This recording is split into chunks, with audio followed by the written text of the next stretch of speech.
So this is what was previously known as the Join My Pyramid Scheme podcast. Now it's going to be just the Hartshorn Family podcast. And the reason being, the clever names were fun for a while, but it was kind of a gimmick anyway. And the whole podcasting thing was pretty fun until it started to be a lot to add to the end of the daily routine. So I need to do an episode with Nicole to talk about everything that's happened since our last podcast. Of course, we won't be able to get a whole lot covered because it's been so long. But I'm going to hold off on talking about moving to Louisiana and having John and everything else until I can do one with Nicole, so that way I can get the feminine perspective on things, because women's voices matter too. Nobody's making me say that. Just saying. As you can see, I'm the only one in the frame, so there's absolutely nobody standing back behind the camera making me say that. So what we're sipping on right now. Here I've got some Folgers coffee that is about to be Canadian Irish coffee. Canadian because I'm gonna add some Pendleton whiskey to it once I take a sip of this and make sure the coffee tastes decent. And it's Irish just because it's gonna have alcohol in it. But this is did a little bit of damage to this bottle while I was in Virginia Beach.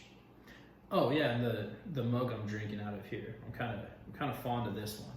So hopefully, I don't know, we'll see. To me, it's always interesting to think about like what stuff the kids are going to pick out from the podcast and what they're going to get a kick out of. But if 20 years from now, I still have these mugs somewhere in the cupboard and I still have the same affinity for them that I have now, I think my kids are going to get a chuckle out of this. But this mug is from the John Wayne Experience at the Fort Worth Stockyards. We went to visit Matthew and Deborah after Andrew was born, and Andrew kind of fell in line with their sleep schedule because he likes to stay up late at night and then likes to sleep in the mornings. So it was one of those mornings when we were pretty sure that that Matthew's family was all sleeping in, but we were in the Dallas-Fort Worth area and looking to go do something. So naturally, we went to the Stockyards and went around, of course, went to the John Wayne Experience because I wanted to go tour that ever since they started putting their ads on the Cowboy Channel. And then we also went to Billy Bob's Texas. We got a blue Billy Bob t-shirt for Billy Bob. So we were pumped about that. It's pretty cool for him to go into the honky tonk that he's named after. I gotta take a sip of this.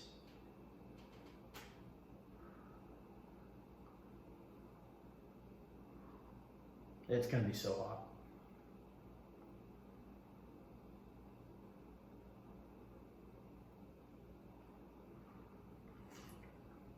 Dadgum, it is kind of hot. But I hope I didn't just look like a big wuss just now. But it's always that first sip. You can sip your coffee when it's too hot, as long as you don't go too hard. There's flies in here. I'm not just applauding myself. This is why I don't like doing podcasts alone. I feel like I gotta fill the silence.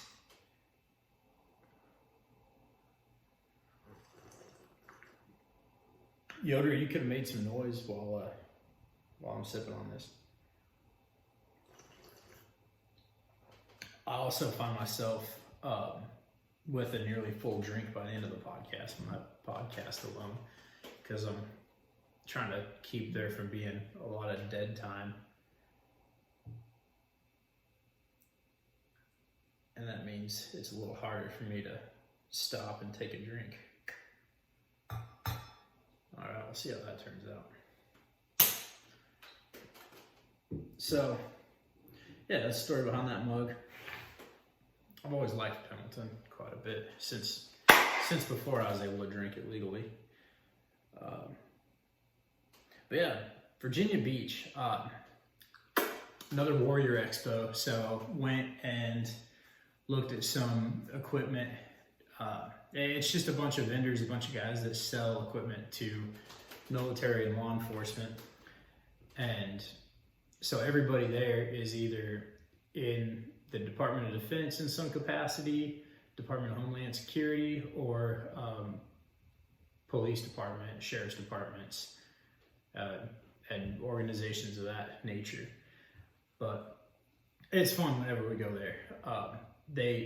The company that connects the vendors to the customers, Atlantic Diving Supply, they always put on a pretty good party. But I do find myself, I don't know, and part of it is me just enjoying a little bit of freedom and getting to go and, you know, not have to worry about what time the kids are getting tucked in, just going out with the people I work with and being able to hit the bars and party a little. But I think it's me enjoying the freedom and also kind of like feeling the challenge of needing to go and, you know, make it into a wild night. I feel like I step outside of my Christian self a little bit and I get carried away because I think I see it as a challenge sometimes. And that's something I got to work on. Because I do enjoy having a drink, but I don't ever want to get carried away with it or get too excessive. I don't feel like I don't make decisions that are immoral necessarily, but I step out of my character just a little bit. Like I feel like you can, you know, the whole in vino veritas, that's to an extent, but I think whenever you involve too much of the vino, that's when you might move away from the veritas side of it. That's Latin, darling. Mr. Ringo, he is an educated man. Val Kilmer says something to that extent in Tombstone.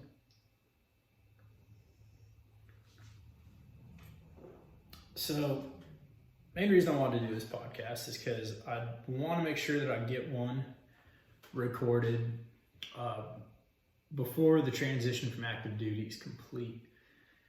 So the plan right now, I've got a reserve unit picked out in Austin, Texas, and the Army Reserve will give you up to $500 a month to travel to your drill location if you live 150 miles away. For me, that applies whether I join a reserve unit in Colorado or Kansas or Oklahoma or Texas, because there isn't a unit at all within probably 250 miles of Grenada, Colorado. So for me, a big priority was staying airborne and staying in the airborne community, because that is like my favorite part of the job. To me, it's the best part about being in the Army. But when it comes down to like just the things you do, not now, like absolutely the best part is serving your country. When it comes to the things that bring me a lot of joy in day-to-day life and the things that I look forward to, it's jumping out of airplanes. So I haven't done a podcast since I got my 6th jump. So this is the first time since I've actually been with an airborne unit that I'm doing a podcast. This unit, they're excited to take me on. I've got one more jump left before I'll be eligible to go to jump master school. So that is absolutely a requirement for me to go to this unit, is I get that jump number 12, and that I'll be ready, willing, and trained ahead of time to go and pass jump master. So that is what's going to happen, you know, God's plan. But I've got my unit picked out. What we'll be doing is we'll be going back and living in the same house that I grew up in from the time I was a baby all the way until I finished junior high school. It's the house on Grenada Creek, the one south of Grenada, that before my parents lived there, my Uncle Roger had lived there. And so that house is very important to me, because I really loved living there as a kid. Didn't really want to leave until it was pretty clear that we were going to be leaving regardless. And then I embraced moving into the house 12 miles south of Carlton, the brick house. And that was a lot easier to do than expected. But it was easy because there's a swimming pool, and I have my own room. It's a fairly large house, but that's where my parents still live, is that brick house. And the house on Grenada Creek is going to be great for our family because we'll be out there on the creek. We can call coyotes out there. We can have our cattle right there where we can see them from our front yard. We got a shop over there too, so we can store the camper inside it if we want to. I plan to have something of a gym inside of there, and maybe play a little bit of roller hockey with the boys inside of there too. But so right now we're in the process of selling this house, which we haven't even lived here a year. So it is kind of sad to be leaving this place because we love the house. It's on an acre of property, a nice sized yard. Whenever the family came over for Lily's ballet recital, we were playing volleyball in the backyard, playing tetherball in the front yard, roasting marshmallows outside. It's an awesome place for a family to be. And if there was any way I could just pick up this whole acre lot and move it to Southeast Colorado, I would do that in a heartbeat because I love having that row of blueberries. I'd pick this thing up and I would set it right on the creek. And then we'd be able to look across the creek over at where Vince is living. But so anyway, Vince is gonna be moving out of the house south of Grenada and most likely moving into a place on the river. Well, north of the river, not quite on the river, but a lot closer to the river than what we are. It's a little bit scary leaving active duty and it's not like, as far as my family's sense of security goes, I feel like we're gonna have more security back home, believe it or not. With the Army, yeah, financially, you know how much money is coming into your bank account every month. You know you've got health coverage. You know that you know your family's gonna be okay for the most part, whether you're off overseas somewhere, whatever you're doing. And one big difference between agricultural life and basically every other profession out there is if you're gone, your wife doesn't have to pick up the slack. That is in the military world. It's not like I go and deploy somewhere and all of a sudden my wife has to go on post and she has to do my job, like my Army job back here. If I'm overseas, or even if I'm just on a leisurely trip to Virginia Beach, my wife has the same duties and responsibilities that she normally has. Just she doesn't have me to help out as much with the family responsibilities. In agriculture, you get all of that. So if something happened, if I'm injured, if for some reason I can't work, or maybe the fact that I'm in the reserves, this is kind of a reality, but if I get sent somewhere out of the country with my reserve unit, that means Nicole's the one who's going to be. I'm so glad she's not here to hear this right now because she probably doesn't want to think about it any more than she has to. But that will mean that she's the one who has to go out and feed cattle in the morning. And she's the one that's got to go check whenever we're calving. And say something pops up and I got to leave around July, August, September even. That could mean that she's got to get a crew together to brand. Now, this would be a lot more daunting if my folks were actually retiring, and they were buying that house in the mountains that they've always talked about, and they were really leaving the country. Thankfully, that's not going to be the case just yet.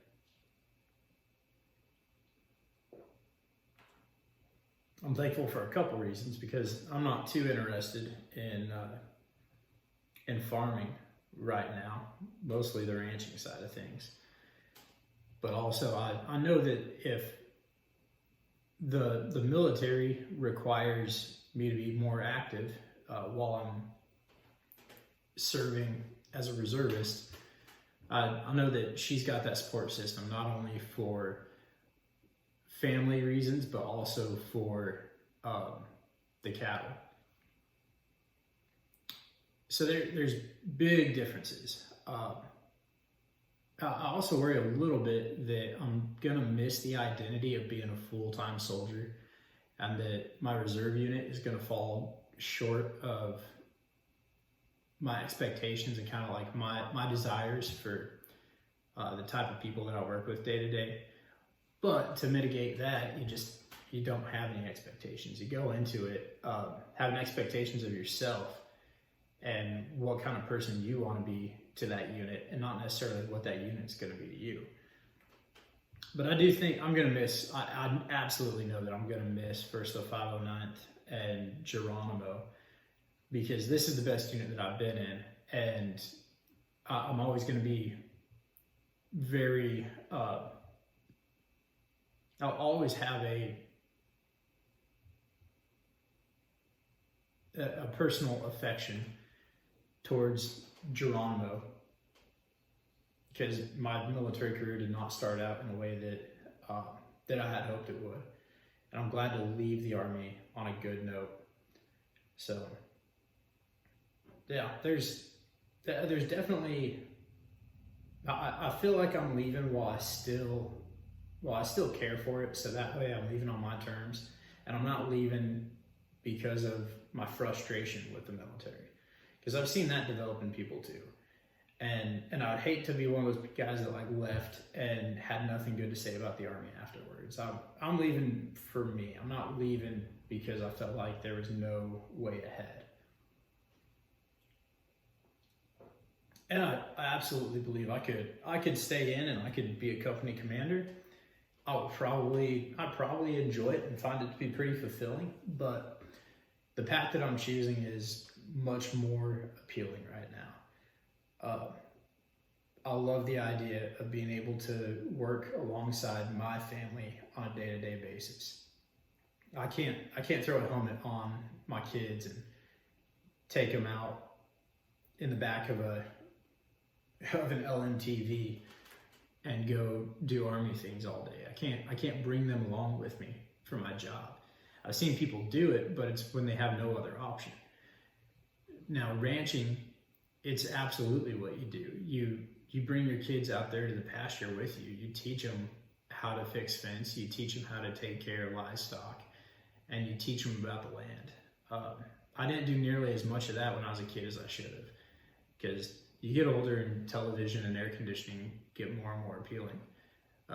I'm talking about like teenage years, times when you start worrying about who's sending you text messages and what girls are playing what sports in other towns and stuff like that, and you kind of miss out on learning about some of the stuff that matters a little more in the long run.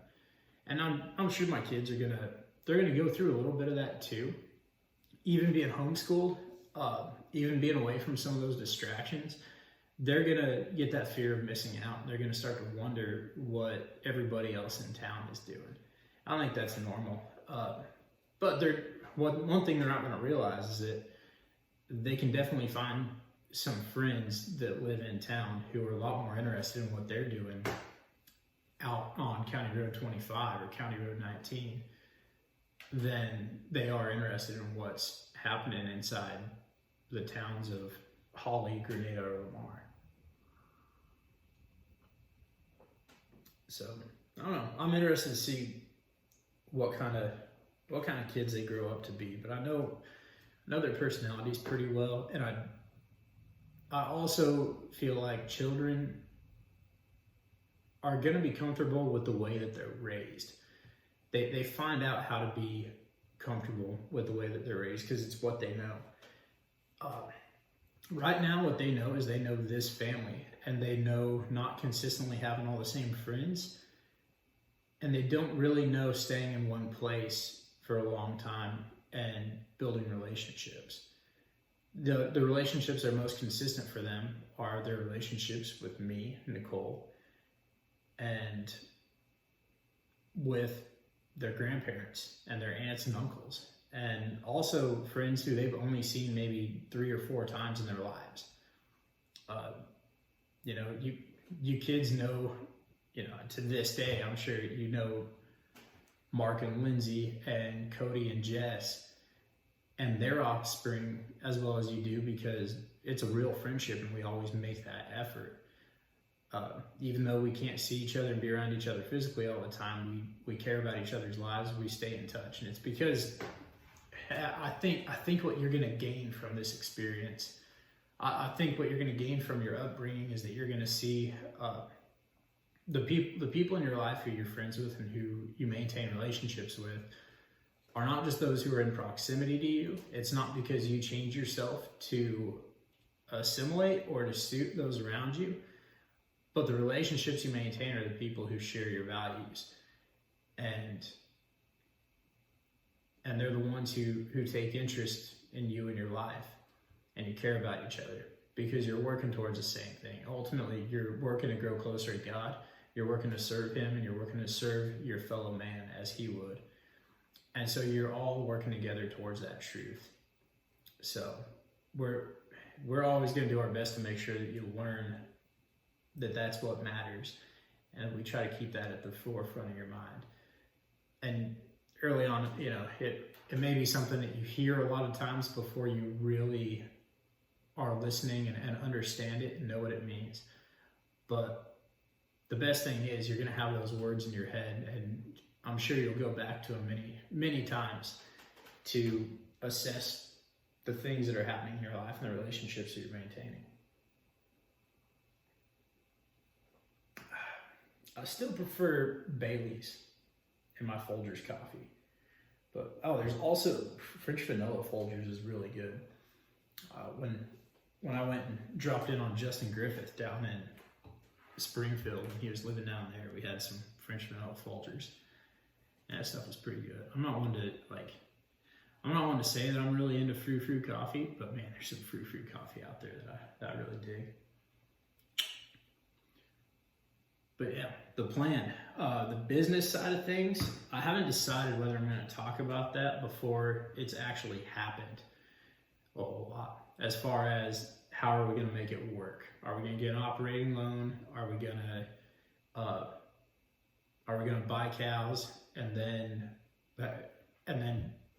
start doing a seed stock operation? So I have my own ideas and I have my own plans, but I don't know if I'm going to talk about them before I'm really in the process of making them happen. Right now, it would seem silly to me to talk about what I want to do while I'm sitting here in Leesville, Louisiana, and the nearest cattle to me are roping steers in somebody's arena. So I'm going to hold off on talking like the actual business plan, but what I am going to try to do when we get back is I'm going to try to separate out personal expenses like family expenses from business expenses and operate off of 2 different budgets in that regard. That way I know whatever set aside so we can live is not the same pot of money that I'm using to grow as a business. Also, I do need to go, there's the transition assistance program, and it's not transition in like a weird way, but transition in like a going from active duty to not active duty kind of way. They offer a course, it's called Boots to Business, and I need to see about getting into that with what little time I have left. A lot of our time is going to be occupied by things like going to Barbados. We got that coming up next month, and yeah, that's the big thing. But yeah, I've basically got to figure out the few things that I have left to do to get out of the Army around that trip to Barbados.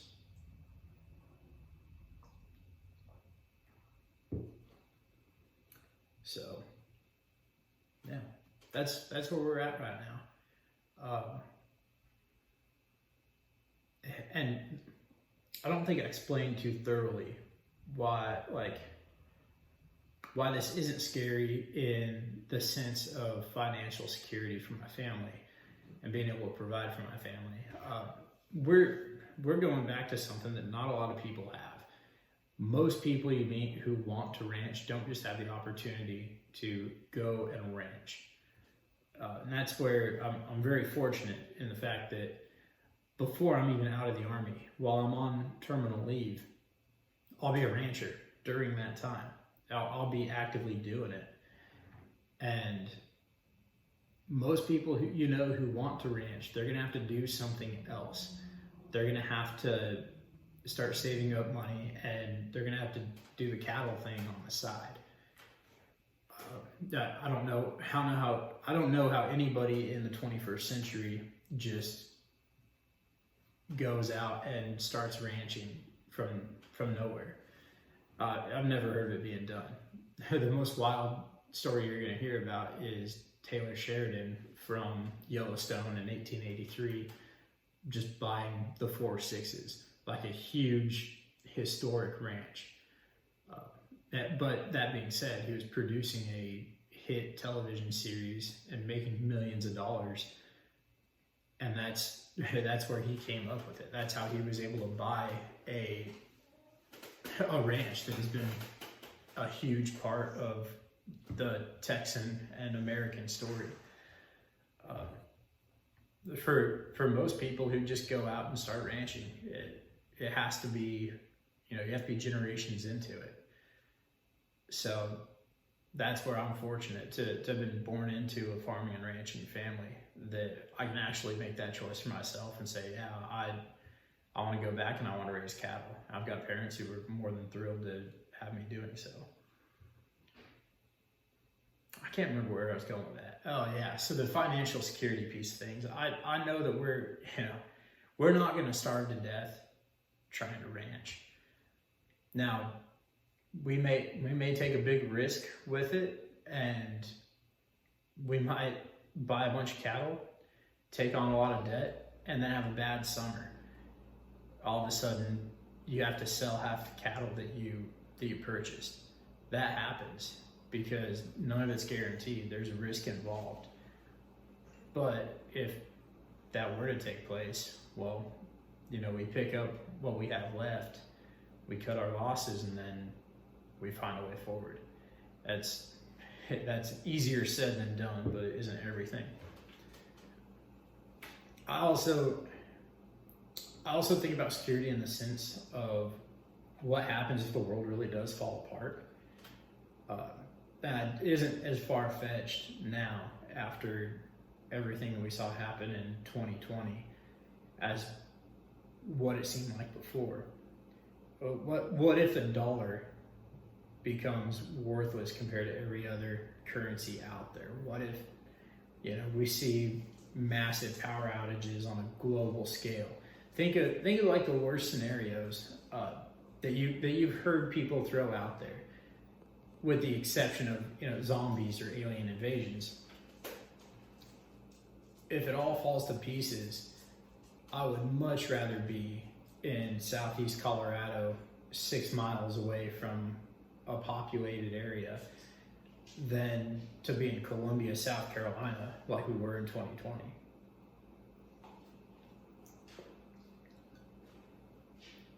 If my family is not able to make it to the grocery store, well, guess what? We have prickly pear cactus that we can figure out how to consume. We have cattle. There's plenty of wildlife in the area. We have crops.